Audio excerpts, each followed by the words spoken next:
What's going on, everyone? Welcome back. Today, we've got another live fantasy football mock draft for you back on ESPN with a 10-team full PPR mock where we will be selecting 9th overall. That's second to last pick, so it should be pretty interesting. And while we wait for this thing to kick off, a quick reminder, if you enjoy, hit that like button, subscribe, give us a follow on Twitter at AllDayPigskin to continue interacting with us there. Let us hear it in the comment section, agree, disagree, along with any other questions you guys might have. We'll do our best to answer them all. But with that being said, this thing is officially kicked off, so let's take a look at what is happening pick by pick. The first selection was Christian McCaffrey, followed by CeeDee Lamb. So pretty standard, I would say here. And then a Tyreek Hill selection. Now, maybe a little bit atypical with Tyreek since ESPN has Breece Hall ranked ahead of him. I'm a big believer in Breece Hall, honestly, and Bijan Robinson. I think both are tremendous values in the first round, especially with how the running back position, unfortunately, has been devalued, I feel like, this last year and a half. But last year we saw, we got a reminder what somebody like a Christian McCaffrey can do for your squad. And I think I think that Breece and Bijan are right there alongside with him. So yeah, to me, they're tremendous values, but we're back on the clock, or we're on the clock for the first time, I should rather say. And I do want to go with potentially, one difference-making wide receiver, one true stud at the wide receiver position. So I'm going to go with Garrett Wilson. I think with Aaron Rodgers coming back from his injury, that he is going to be in store for a bounce-back season. So, I really do think as long as Rodgers is healthy, plays the full season, Garrett Wilson is going to put up monster numbers. And I will have my choice of one of Jonathan Taylor, Saquon Barkley, Jahmyr Gibbs, and or Kyren Williams here for sure. So I'm not really sweating it all too much. So Saquon Barkley does get selected with the first pick in the second round. He probably would have been my selection. I feel like I've started a lot of mock drafts, and when I'm picking towards the end of the first round with the Garrett Wilson Saquon Barkley combo. So now, I'm looking at Jonathan Taylor. I'm looking at Jahmyr Gibbs. Let's go with Jahmyr Gibbs here for that PPR upside. And we've got our little high-end running back, high-end wide receiver combo in the first two rounds. But I want to look at the pick history here real quick, so that we can again kind of recap what has happened round by round. I wish ESPN had a better way of kind of tracking this like some other platforms, but it is what it is. So like we kind of mentioned, Christian McCaffrey, CeeDee Lamb, then Tyreek, then Breece Hall, Jamar Chase, Amon-Ra. Then Bijan, would have loved Bijan to fall to me. Doesn't happen.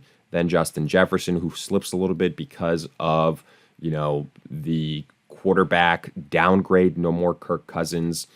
Then we went with Garrett Wilson. Puka Nacua was then drafted, followed by Saquon Barkley. And then we went with Jahmyr Gibbs. I do think there are question marks with Jahmyr Gibbs, especially David Montgomery being there, it kind of being a committee. So we definitely do have to address that, and I've mentioned that before. So definitely not blind to that situation. Jonathan Taylor would have been probably my other choice. Then after our Jahmyr Gibbs pick, you see Kyren Williams, Jonathan Taylor. So ESPN is more bullish on Kyren Williams to potentially, repeat the season that he had last year, even with the addition of Corum there. Then we saw Jonathan Taylor, great value. A.J. Brown, really good value in the middle of the second round. Pacheco, I think that's a little bit too rich for my blood that early when Travis Etienne is there. Then we saw Michael Pittman, Derrick Henry, Etienne. So again, with Henry, I think that's a little bit too early since it's full PPR.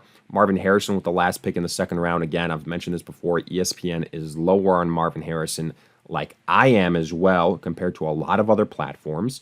And by lower, I just mean that, I think that his ADP should be much closer to that of Malik Neighbors than, some of these other wide receivers. Then Devontae Adams in the third round, so his ADP really dropping. Chris Olave, Joe Mixon, James Cook, Mike Evans, Travis Kelce, Drake London, and Devon Achane. Man, I was hoping we could get Drake London, but wasn't meant to be. However, there's some other running backs here that I do like. Rashad White, Alvin Kamara. Potentially, if we go in the running back position, wide receivers, Nico Collins, Stephon Diggs. I think we're going to have one of these guys be fine and drop to us. I'm going to prioritize the running back position. I'm going to go with Rachaad White. Alvin Kamara, I think, would have been a tremendous choice as well. I think Josh Jacobs would have been a really good choice.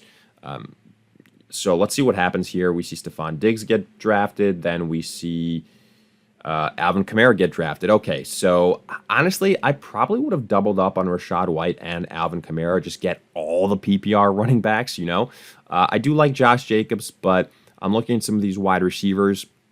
Nico Collins is pretty tempting. I think there's a chance that Cooper Kupp falls to us in the next round. So I'm going to go with Nico Collins here. I think that he can repeat his season from last year. I realize that Stephon Diggs is there. I realize that Tank Dell is there. But I mean, even with Tank Dell last year, Nico Collins was still putting up great numbers. And I do think he is the number one ahead of Stephon Diggs. So because of that, I still do have confidence in him. And I mean, when we're in this range of wide receivers, you could make the argument that all of them are in a similar type of situation, like Brandon Ayuk, so many other targets, Devonta Smith. I feel like he can be a home run hitter, but it's kind of boom or bust a little bit. DJ Moore, again, a lot of mouths to feed in Chicago now with Keenan Allen and with Rome Odunze. Jalen Waddle, the clear number 2 to Tyreek Hill. Cooper Kupp, that's a guy that I mentioned. I'm like, he could be a potential value because I could see him returning to be the number 1 wide receiver for the Rams. And then George Pickens later on, I think he could be in for a breakout season. But let's go back to the selections afterwards. So in the 3rd round, again, I would have loved Drake London. That would have been my preferred pick. I would have probably gone Drake London and then a Rachaad White or an Alvin Kamara, whoever was there. Instead, we went Rachaad White first. Interesting to see that Stephon Diggs was picked ahead of Nico Collins. I don't think that should be the case. Alvin Kamara was selected with the first pick in the 4th round, like we said. Then Nico Collins, Josh Allen, DK, Jalen Hurts, Laporta. So Laporta lasted pretty long here until the middle of the 4th round.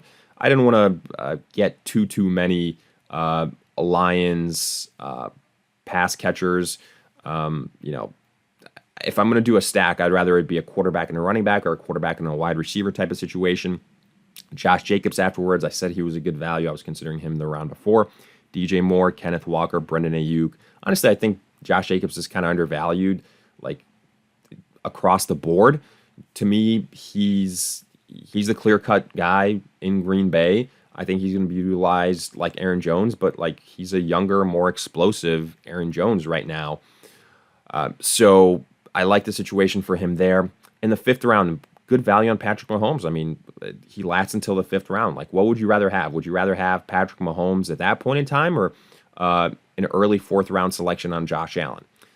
So that's my 2 cents on that. Then Devonta Smith, then Lamar, Ramondre Stevenson, then Jalen Waddle, Deebo Samuel, and now Mark Andrews. So we're on the clock here, and Cooper Kupp is there.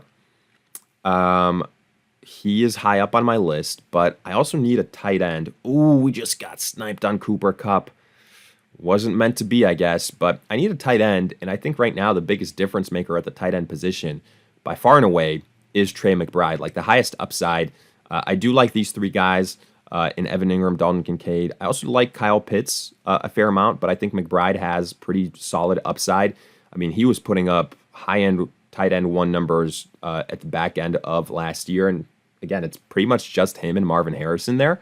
So I feel like the majority of the attention will go Marvin Harrison's way. Trey McBride, wouldn't be too shocked if he's not far away from Marvin Harrison in terms of receptions, right? And again, in full PPR, super, super valuable. And again, Trey McBride is a guy across ESPN that's ranked a little bit too low in my personal opinion. So now let's go through all the positions. Running backs, looking at the running backs, Aaron Jones, not a bad starting running back. And of course, as soon as I say that, I feel like I jinxed it and he was selected. I want to see if Zamir White potentially falls to us. I think he's undervalued as well. But here I'm going to go with the wide receiver that I like, either Malik Neighbors or George Pickens. I am higher on George Pickens. Like Malik Neighbors, I really, really do like as well, but I think that George Pickens is a little bit safer. He's got the better quarterback situation. He's the more experienced wide receiver. So I like George Pickens, adding him as our flex play. I think he can be a breakout candidate for this year. I've said that before. So I really like that. But, I mean, don't get me wrong. Whoever gets Malik Neighbors is going to get a really, really good value as well.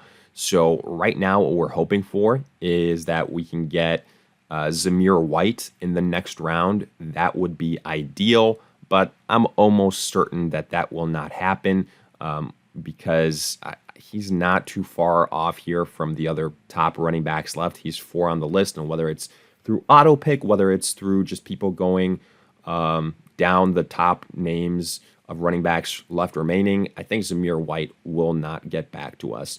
So, it is what it is. I went with, what I think is a little bit better value in George Pickens. But again, Zamir White, definitely a guy that I really, really like.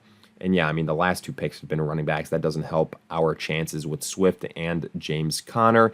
And with some auto picks starting to pop up here, yeah, Zamir White is not going to be in our future.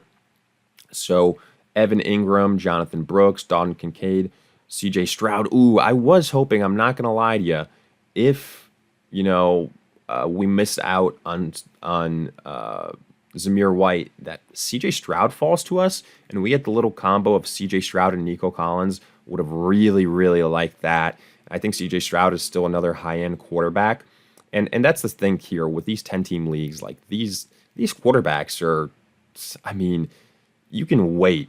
There are so many quarterback options, and I think we still have Dak Prescott and Kyler Murray available to us.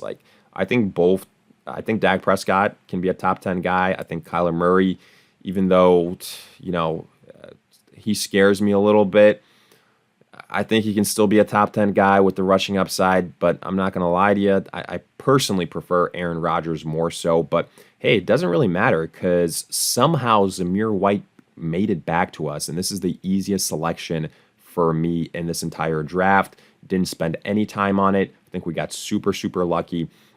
So we are locking in Zamir White. And now, as far as wide receivers are concerned, there's still some really good value. Godwin, Keenan Allen, Terry McLaurin, Deontay Johnson. Even though I think Keenan Allen, I've said this before, I'd steer away just because I think too many mouths to feed in Chicago. I think gone are the days of that super, super high up PPR upside. Terry McLaurin here is a guy that I really like. Quarterback. Again, I missed out on CJ Stroud, so I'm not going to force anything at this point in time. I have Aaron Rodgers ranked higher potentially than both these guys in Murray and Dak Prescott. So I'm going to go with Terry McLaurin here. Shouldn't be ranked this low. And then I'm just going to queue up Aaron Rodgers, get the little stack with him and Garrett Wilson. But, again, I think we're pretty much kind of wrapping this up, getting close to that point. I'm looking at the squad so far. I really, really like this team. And again, hand up, it is a 10-team league, so there's going to be a lot of top-heavy teams. And, being in those 12-teamers is a lot harder. Not as much talent going to drop your way. And obviously, depending on which platform you do these exercise mocks on, it's going to lead to different squads as well. But here in this situation, we got Jahmyr Gibbs, we got Rachaad White, 2 good PPR types of running backs, Garrett Wilson, Nico Collins. Really like our tight end Trey McBride. Getting those positional advantages at in a smaller league can be a little bit more important. I really like George Pickens for us. And then our bench, I love our bench. Zamir White, Terry McLaurin, both those guys are easily starters. So I think this is like a B+, A- type of draft. But hey, let me know your thoughts. Pencil in Aaron Rodgers basically as a starter at the quarterback position. He's going to be there for us. But I don't want to drag this on too much longer. I think we kind of have the bulk of the roster already complete. Let me know your thoughts again in the comment section, along with any other questions you guys might have. If you enjoyed, hit that like button, subscribe, give us a follow on Twitter at AllDayPigskin to continue interacting with us there. But in the meantime, we'll see you guys in future videos.